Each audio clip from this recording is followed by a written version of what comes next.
Good afternoon. Thank you all for joining us today, and thank you to the Council for providing us with this platform to discuss the important topic of solving the broadband infrastructure gap. My name is Josh Van Deurzen. I'm a lawyer in the infrastructure group at Torys, and over the past many years, I've had the opportunity to advise on broadband development projects at the federal, provincial, territorial, and municipal levels in both Canada and the US, and to see the different models for solving the connectivity divide between urban and rural areas evolve. Of course, the pandemic highlighted the broadband gap by forcing many to work or attend school from home and to rely on e-commerce and virtual healthcare, which quickly overwhelmed the bandwidth available in many rural areas and focused all levels of government and the private sector on the importance of eliminating the gap. Today, I'm joined by three special guest speakers who each have extensive experience and insight to share about how the broadband projects they are involved with will help bridge the connectivity divide. Priyank Thatté is Executive Director of Sustainable Infrastructure with the Yukon government. Nick Phillips is Investment Director with Meridiam Infrastructure, and Amar Singh is Executive Vice President, Commercial Advisory and Strategy with Infrastructure Ontario. As a starting point, I'll ask our guest speakers to briefly introduce themselves and their organization and their involvement in the broadband sector. Amar, why don't you kick things off? Great, thanks, Josh. Just quick signal check. Am I on? Good, great. Yep. Yeah. So look, thanks for having me and for IO to be part of this. Broadband's a new sector and an asset class for us, and really what we're doing is basically designing and executing a procurement process at scale, and it's doing that to meet government's commitment, the province's commitment of 100% coverage by 2025. So it's pretty bold, and I think it's responsive to what you signaled in terms of what COVID has done for us. One of the sort of the positive impacts of it, and that's really just one component of the broader province's strategy and under the banner of Ontario Connects. And just to place what we're doing within that, there's probably three pieces there. So there's our procurement process, plus number of existing application-based programs that were sort of well underway, already in flight. And then the third piece is sort of complementary or enabling legislation, very similar to what was done for subways and building transit faster, the Building Transit Faster Act, and then to enable all of our work is the Building Broadband Faster Act. So our piece is this procurement process at scale. I think some of the other topics we can get into it a little bit more detail. But the only thing I would add, it's been an absolute privilege to be a part of this work. And you think about sort of the goals and vision of our agency. Our vision is around creating a connected, modern, and competitive Ontario. And we say we want to maximize our public impact. This is really a perfect fit. So really excited to be here. Really excited to be part of the solutioning for this. Thanks, Amar. Nick? Yeah, sure. Josh, thanks for having me, and to my fellow panelists. Glad to share a virtual stage with you guys. So my name is Nick Phillips. I'm Investment Director here at Meridiam. Meridiam is an infrastructure development fund, started in 2005, and we've been, as many of our brethren did, started in the transportation space, did Waterloo, moved into energy transition, and over the last few years have really focused on the digital space. And for us, it's very limited what we mean by digital space. We purely mean fiber networks and fiber to the premise networks. We believe that the concept should be that fiber is essentially a utility. And so we're there to build and develop the actual infrastructure, and then work with partners to layer services on top of that, be it retail ISPs, be it with the municipalities for future endeavors. But we want to be there to provide the actual network and all the infrastructure that goes with it, and then grow with our municipal partners to take that to the places they need to go that have only been highlighted even more and more during the last couple of years. Thanks, Nick. And Priyank? Thanks, Josh. Very glad to be here with my fellow panelists.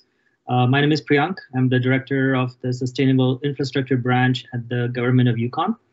In my role here, I focus on climate change and sustainability and specialty projects and programs for the territory. There are a couple of alternative financing and procurement projects we have underway and that my teams are working on. And the one I'm here to talk about today is the Dempster Fiber Line project. This project involves building a fiber optic line from Dawson City in Yukon to Inuvik in Northwest Territories, about 800 kilometers in Arctic and subarctic areas of the country. And it's a 100% Yukon government-led project from planning, designing, consulting, permitting to building and commissioning. Thanks, Priyank. So we have a lot to talk about in a fairly short period of time, so why don't we jump right into it? Nick, could you please start off the substantive portion of our discussion by telling us more about Meridiam's broadband as a utility model? Yeah, so I mean, I think, when we've looked at these type of projects, both in Europe and now in North America, both in Canada and the US, what we've seen is there's been a heavy investment from incumbents in dense urban cores, and there has been a targeted effort by governments to reach rural communities. Where we've seen kind of the gap that was left behind is kind of these suburban and secondary and tertiary markets that have just kind of fallen in and created their own gap. So, we viewed that as a place where it was a good area to develop this infrastructure. Now, again, Meridiam's an infrastructure developer. We're not an ISP. We're not a telecom. That's not the world we come from. But, we do have experience doing P3s and large scale infrastructure. And so we've taken that experience and we've tried to marry that with kind of the telecom space. And that's been how we came up with our digital strategy. And we started in Germany. We worked with Vodafone to create an open access network in a town called Montabaur. And now we're doing that in a couple places in Western Canada, in Alberta, and then looking at a few in Ontario, as well as a few south of the border. But for us, it really is building that infrastructure and then having that being, for lack of a better term, kind of what we call the dumb network, that provides the actual needed infrastructure for everybody to get what they need. And so we'll partner with an ISP partner or two, depending on where we're at, and they will be the retail facing part of this. And they will take that element. When we talk about cities and municipalities developing smart city applications, layering on top of that, we work with them and they use our network. And so we're kind of there to provide the capacity for growth that all these cities and municipalities need, both one, just in the COVID thing, but two, now quasi late COVID, post COVID, however you want to call it, as work from home is becoming more entrenched, and now they're also realizing they're in a competitive environment against other municipalities. So that fiber is no longer a nice to have or a differentiator. It's kind of table stakes.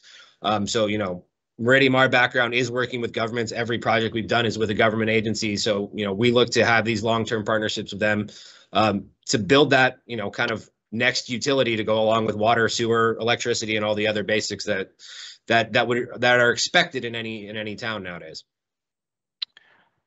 And Nick, you mentioned open access in the context of the project in Germany. How do you think about that in the projects you're developing in North America? What's the approach on that? So the approach is long term from Meridiam. We would like all of our investments to end up open access. What we look for at the start, particularly during the construction and ramp up phase, is a partner who will commit to that market with us as well. I think we've seen some examples in North America of other networks jumping straight into open access, and it kind of creates a little bit of a race to the bottom, and people will test it out, but they're not really committed to the market. So we look to have an ISP partner who is exclusive for a period of time and is willing to make a significant commitment to the market, to put local staff on the ground, invest local resources, create local jobs. And that's what we view as fundamental to getting these projects off the ground. Great. Thanks, Nick. Priyank, the Dempster Fiber project has a slightly different objective in that it's designed really to improve broadband services in the Yukon and the Northwest Territories as well by adding redundancy to the existing broadband infrastructure in the north. Can you tell us more about the Dempster project? Sure. This project, so when we think of solving the broadband gap, what's the gap currently? The gap exists in several northern communities, several indigenous communities. The territories, for example, at the moment are dependent on a single fiber optic line. And whenever this line is interrupted, the territory goes dark. Yukon, Northwest Territories, and several communities in Nunavut are in a similar state. So this project has strategic significance for Canada, for Canada's territories, for Canada's northern communities. At the moment, the network, the way it works, is all the traffic from satellite communities. So you can think of communities deep into the Arctic in NWT and Nunavut in particular. All of their signal is transmitted to Yellowknife and Whitehorse, and then it connects to a terrestrial broadband connection. What this line from Dawson to Inuvik is going to do is it will provide a redundant connection to the so that the territories have access to reliable internet, and in case of an interruption, due to climate change, we are seeing more and more events of wildfires and permafrost melting and landslides and whatnot. This line provides sort of a redundant network that can be relied on. Great, thanks, Priyank. Amar, I'm sure many in our audience are eager to learn more about the government of Ontario's efforts to make broadband ubiquitous across the province. Can you tell us more about the accelerated high-speed internet program? Yeah, thanks, Josh. Look, probably the best way to talk about this is really to start with some principles and just acknowledge that this is a massive investment and a really bold commitment on the part of the government to solve basically the whole problem, right? So, from a principle standpoint, it's it's a sizable investment. We would share some of the comments from some of the other from Nick and Priyank, like where we can maximize fiber coverage. The whole process is engineered to get to that outcome, and also attracting sort of a wide span of market participants across the province.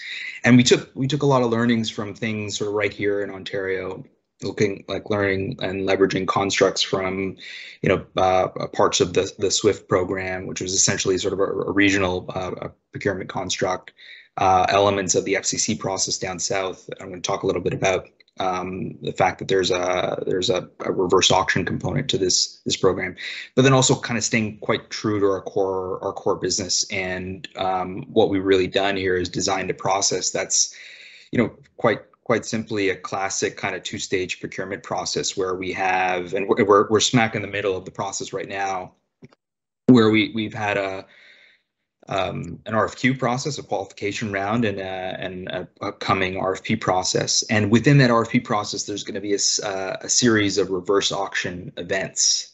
And at the end of it, that it all kind of culminates with a pay-for-performance contract, where we're assuring ourselves outcomes. And the other thing that I might be helpful, like I think your line of questioning is like, how are we actually solving the gaps? And the best way I can think about, a little bit deeper on the structuring is to first talk about the gaps, and that's really where we started. And look, there's by no means is this perfect. I think jurisdictions around the world have been challenged with this, but really started with data that's available, right? So we started with the federal data to hone our collective view of where are there coverage gaps, like where is there adequate service today, where isn't there, and then working really collaboratively with other government programs to be able to know where there's going to be coverage. So where there's a funded program from the Universal Broadband Fund from the feds, or even within Ontario, the ICON programs, like where is there going to be service, and then from there, I guess essentially the other way to think about it is our procurement process, the high-speed internet program, it really starts where those other programs end, and where our program ends is full coverage for the province. So a few moments ago, I mentioned a set of reverse auction events. So getting a little bit deeper into the structure. So once we have our view of where the gaps are and where existing programs are going to cover some of those gaps, we're essentially going to be auctioning off a set of geographic zones, or what we're calling lots, again, to a wide set of market players. And then coming out of that, coming out of that series of events where we're, a qual round, a RFP round, and then a set of reverse auction events, that's what's going to set off for a series of contractual relationships with counterparty ISPs to get to the outcomes that the program's designed to get at. Great. Thanks, Amar. So all of the projects and models that we're going to discuss today are designed to improve internet access in rural communities, but it is worth, I think, spending a few minutes on the unique challenges that arise in connecting the most remote and sparsely populated regions in Canada and how some of those challenges may be overcome. Priyank, could you start us off by speaking to some of the challenges that the Dempster Fiber project team had to overcome in building a fiber network from Dawson to Inuvik? Sure. Thanks for the question, Josh. This project, it's about 800 kilometers long between a small town in Yukon and a small town in Northwest Territories. Along the route, there are about 8 First Nations and Indigenous communities, some in Yukon, some in NWT. So our first set of work on this project, it could be seen as a challenge. We saw it as an opportunity, was to engage with all 8 First Nations and Indigenous communities along the fiber route. This project will connect 2 communities that are currently dependent on satellite internet, so very low speed internet. It's hard to imagine when I traveled there and using my cell phone, I couldn't even open Instagram. So it's a crisis in 2021. The work we did with the Indigenous communities and bringing them on board with the whole concept of this project, we did this through about over 25 events in the communities, open house events. We had dinners and all kinds of public engagement on this project. And that really helped us get support from communities when this project went through the permitting process and then the construction process. When we talk about construction, I think some of the challenges are pretty obvious. Remote geography, shorter construction season. Some parts of Arctic, it's as short as 2 months of summer. Mobilization, demobilization costs are very high. It was very important for us to have the job opportunities and local economic benefits, as well as training opportunities to Northern citizens. So similar to what Amar said, it's a public procurement, and we applied for the first time, I understand, in Canada, a First Nations and Indigenous procurement plan through a negotiated RFP process. And that construction started this year. So it gave us good results so far. The third dimension of working in the north is the environment. Environmental challenges on flora and fauna, wildlife migration, just the wilderness and number of water bodies in the tundra and the taiga geographies, as well as permafrost. Climate change impacts are felt here in the north at twice the rate compared to the south. So it's causing more catastrophic environmental events. And how do you build infrastructure that's resilient to all of these conditions that we're going to face? So our environmental assessment process were quite comprehensive. And just to add some fun to the mix, we had to do environmental assessments in 2 jurisdictions, in Yukon and NWT, which is a federal territory as well. So yeah, those were some of the challenges from the people side, the economic side, and the environmental side on this project. Thanks, Priyank. Amar, the Ontario Connects program, as you mentioned, it aims to connect all of Ontario, including northern communities. Could you speak to some of the challenges and or opportunities you've encountered relevant to the most remote areas of the province?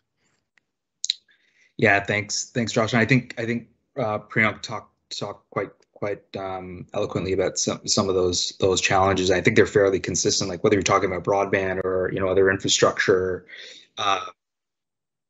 labor, materials, just the very nature of these areas. It's just hard to deploy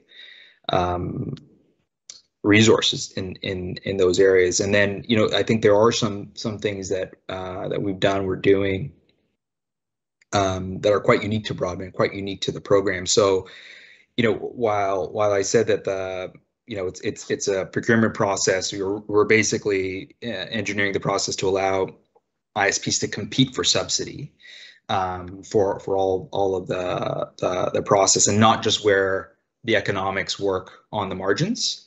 And it's again telegraphing where there's gaps. So I guess one thing is just clarifying where there's gaps. So and engineering the process so that we're getting the market to tell us what they need from a subsidy within a competitive process. But like one of the specific challenges I think the program is intentionally solving for is how do you leverage existing infrastructure that's already there?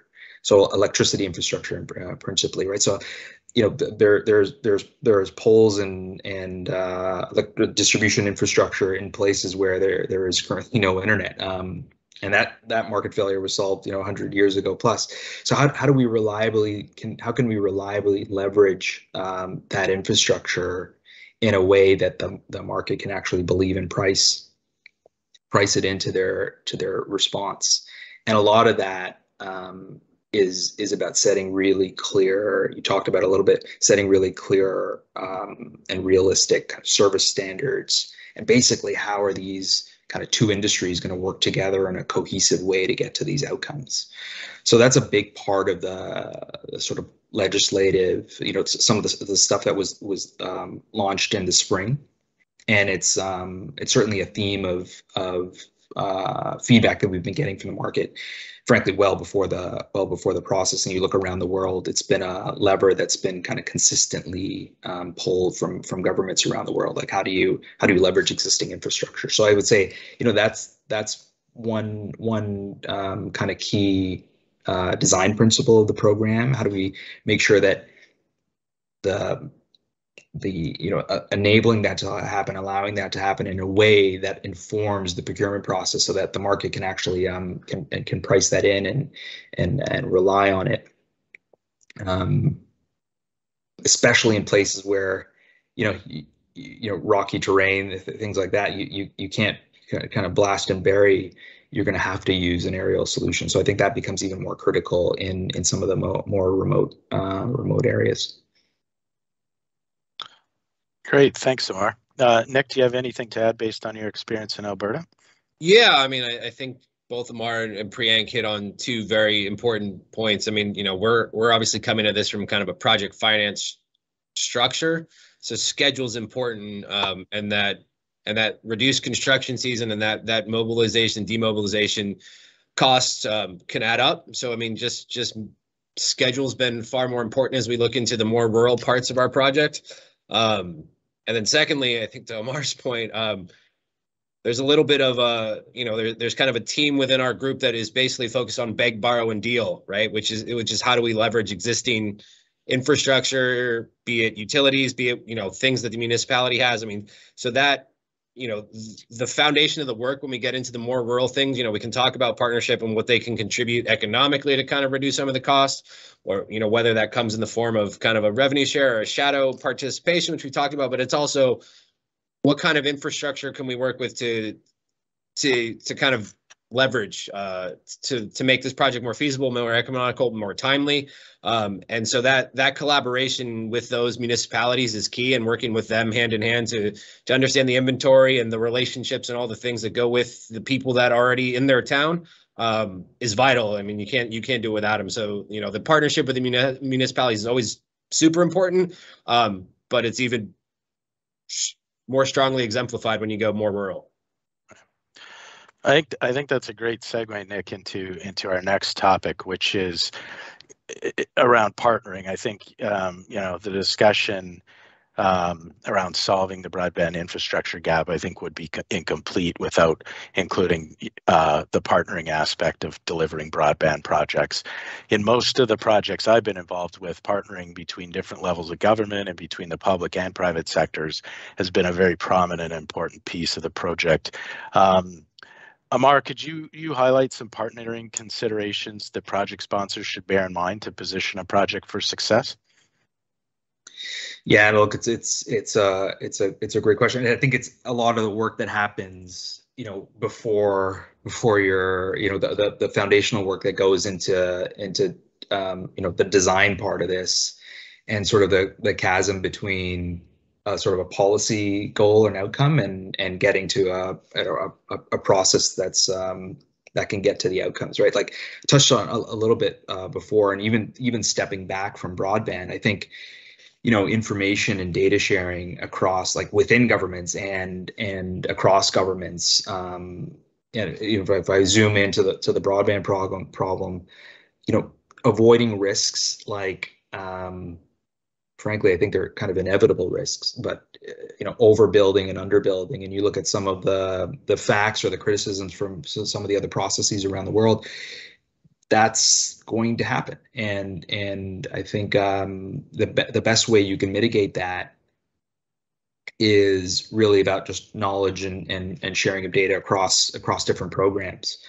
And I guess, zooming out of broadband, I think, successful programs that really early on, you're able to, I think some of the things that Priyank said about working really closely with Indigenous partners, like if you can get to early shared outcomes and sort of collaborative sharing of information, it's somewhat obvious when you say it, but the observation that I've had is like when you get that really early on, you're starting to operate with a level of cohesion across governments and within governments that really kind of create some magic around where the innovation can happen. And I'm sort of seeing that internal to Ontario, where really bold commitment, a lot of lessons learned even from other projects. Like you look at what was talked about last year at C2P3, on the Building Transit Faster Act, and a lot of that is the principles around that is being leveraged for what we're doing here. So I think that's sort of in general. I think those are some of the kind of key conditions for success. Nick said, I like the phrase where beg, borrow, and what was the last one, Nick? Steal, not steal. Right, beg, borrow, yeah. Like leverage what already exists, right? Like electricity infrastructure, rights of way. How can you throw everything you have at this problem in a way that's clear to the market and you can contract at the end of the day? So I think that's all that's the spirit of what's happening here, really bold commitment, but looking at sort of the kind of the MECE set of tools that we have available to us and architecting a program that leverages what we can and again, just making it really clear to the market in terms of what we want, what we need. And frankly, clearing the path to allow them to deliver. Great, thanks, Amar. Nick, so as you mentioned, Meridiam is partnering with municipalities, ISPs, I think contractors to deliver your projects. Can you provide kind of some more background on what you're doing in terms of partnering and kind of expand on that? Yeah, I mean, we're kind of taking the traditional P3 project team concept and tweaking it a little bit to the broadband sector. We look to have an EPC partner who provides essentially a turnkey solution, and then we have an ISP who's kind of our operations partner. We kind of keep the O&M of at least the somewhat layer 2 network operations at our level, but the retail side stays with them. So it's delegating risk to the party that can best handle it, which is, what we've all said at these C2P3 conferences since they've probably been founded. And that's key. But then, what we look for on the municipal side, this isn't a P3. If we break it down, there's no availability payment. This is a business venture, and it's got revenue risk to us. But we do look, for certain things, and in exchange, we'll give certain things back, obviously. So setting minimum standards of what they can expect and what we'll deliver, to Amar's point, is vital. They need to understand what we're delivering. And at the same time, we talk about permitting access right of way.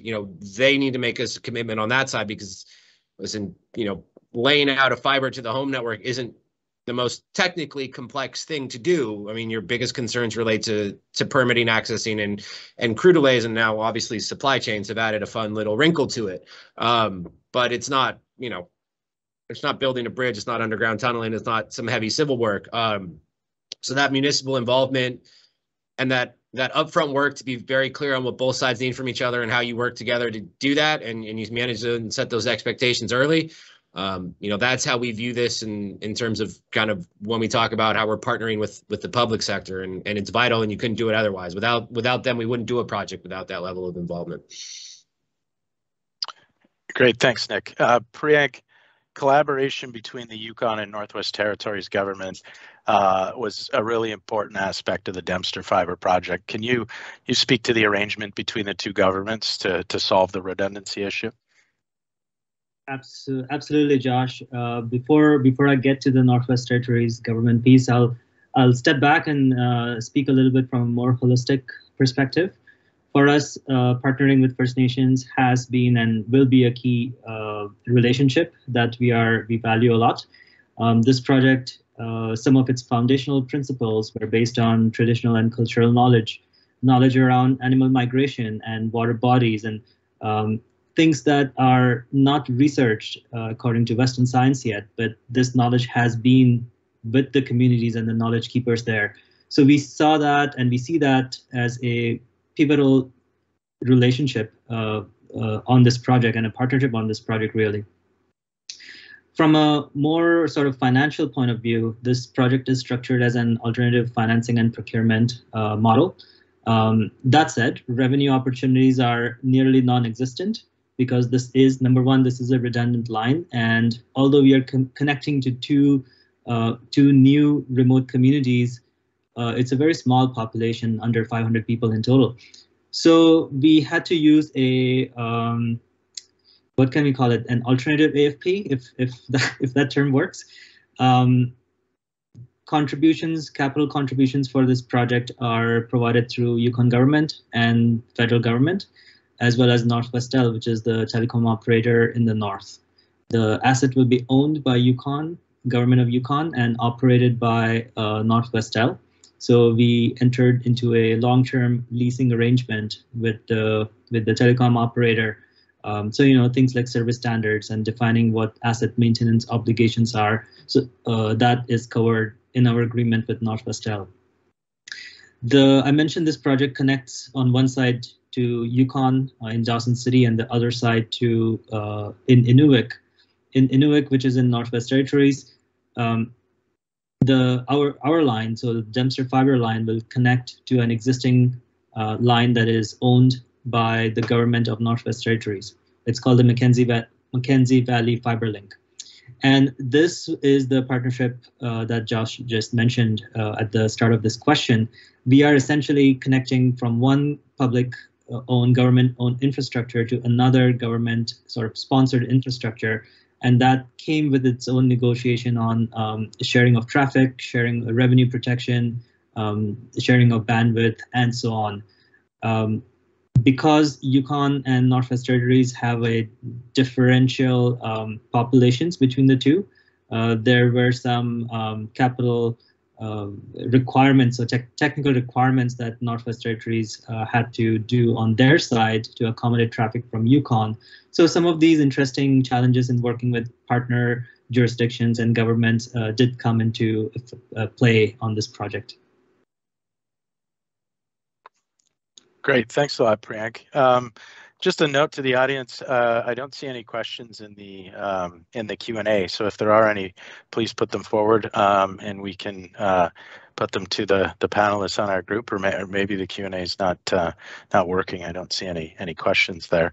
In the meantime, maybe we'll circle back, and I'll ask each of you to maybe weigh in on whether there are some, key principles, thinking about other project sponsors who might bring forward broadband projects to, bridge the connectivity gap between urban and rural areas, and think if there's maybe a couple of key principles or pieces of advice that you might give to those sponsors. And feel free to, if there's any questions you have of each other, feel free to raise those as well. We have a few minutes left here. So maybe I'll start. Nick, do you want to kick us off? Yeah, I mean, I guess the first one is just kind of a clear understanding of what the project goals and objectives are, right? I mean, so when we talk about, and we get different ones. I mean, obviously everybody talks about they want a ubiquitous fiber network coverage, and I think that one goes without saying. But depending on where we do, we've had a lot of conversations about addressing low income situations and making that a target priority of the project. And, given Meridiam's social development goals background, those are projects that are interesting to us, and we are happy to kind of go with those and understand that. But really is defining your objectives and what is important, because otherwise you could get lost in planning forever. You can not get what you want, or you can go down the wrong path. But a clear vision from the municipality, I think, is the best place to start. Amar? Yeah, look, I would echo Nick's point, right? Like, well before it becomes anything to design or it really starts with like really clear policy objectives, like what problem are you trying to solve, and getting really clear about that, it's going to help you from making excruciating and paralyzing choices downstream. So like for the Ontario Connects, the sort of the banner strategy, and again, there's three components, right? Existing funding programs, this procurement process at scale, complementary legislation. It's really laser focused on broad coverage and to speed to a certain extent, right? Like 2025 is a real outcome that we're seeking here, and there's trade-offs that you have as a result of that, right? So, but it's been really helpful to have those sort of bedrock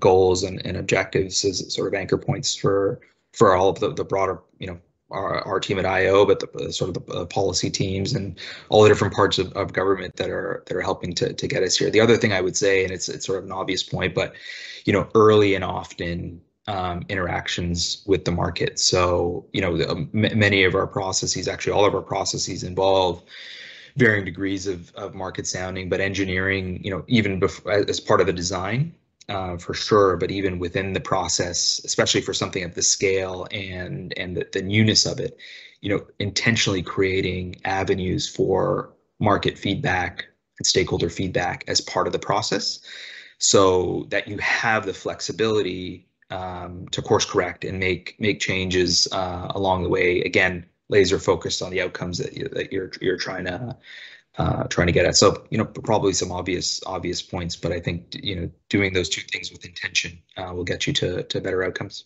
And I think maybe just to expand upon something Amar mentioned there, it is that communication with stakeholders and all that's important. Often though we see it, communication internally within a municipality can be just as important. There's often kind of broadband committees or panels that are focused on this and don't necessarily leverage all the other things that are going on within their municipality. We were working with one area, and eventually after a while it became clear that they had a large road repaving program that was going to happen over the next 2 years, and the roads were going to be open.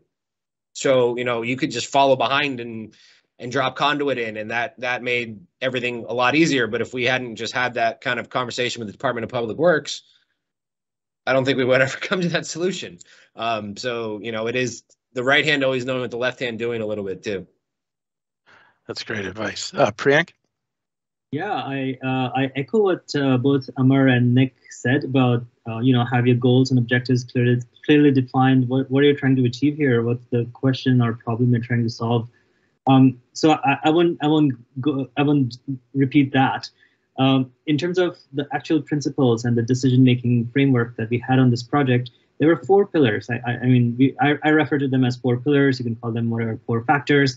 The first one was respectful and meaningful partnerships with First Nation governments and First Nations and Indigenous partners. And like Nick said, early and often.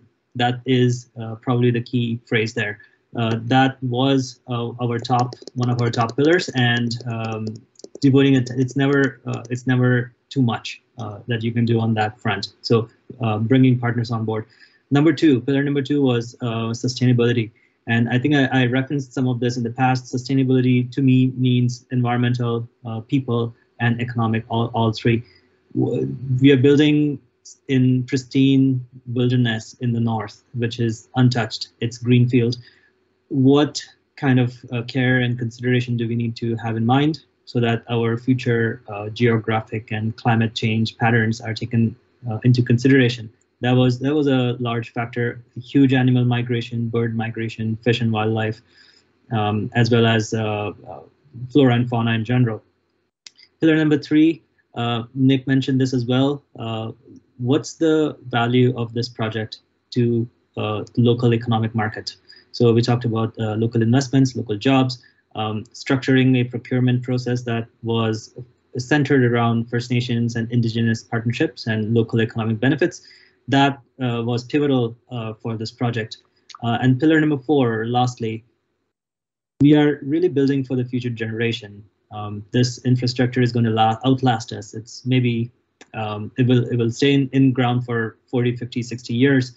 So really thinking about what's the strategic choice and what choices can we make on this project that will outlive us.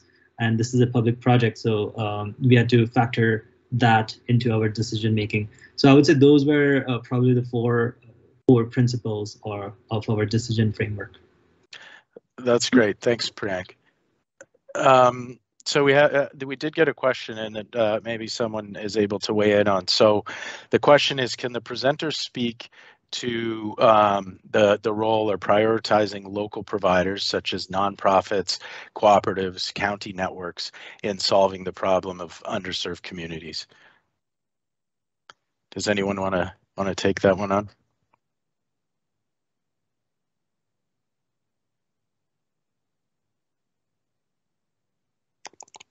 I can try. In Yukon, we've been experiencing very interesting economic changes in the last little while. There's a large-scale migration happening in Yukon. The territory is the second, or it's probably the fastest growing in Canada in terms of gross domestic product. We are seeing a lot of movement of people from down south, and oftentimes the work that comes along with them is remote. So although COVID has forced all of us to be remote, I would say a lot of people working in Yukon were working remote already. So the importance and the significance of having redundant internet connections, that was not lost on the government here. And the government saw that as a foundational element in our economic strategy to build Yukon. So I think that, I don't know if it answers the question, but the whole thing about technology, bringing technology companies in, bringing labor in, and keeping the territories healthy in terms of workforce, this is how the project connects with that objective. Thanks, Priyank. So that's all the time we have for today. Nick, Amar, Priyank, thanks so much for sharing your experiences and views today. It was a really great discussion, and thanks to everyone in the audience for joining us. Bye for now, everyone. Thank you. Thanks.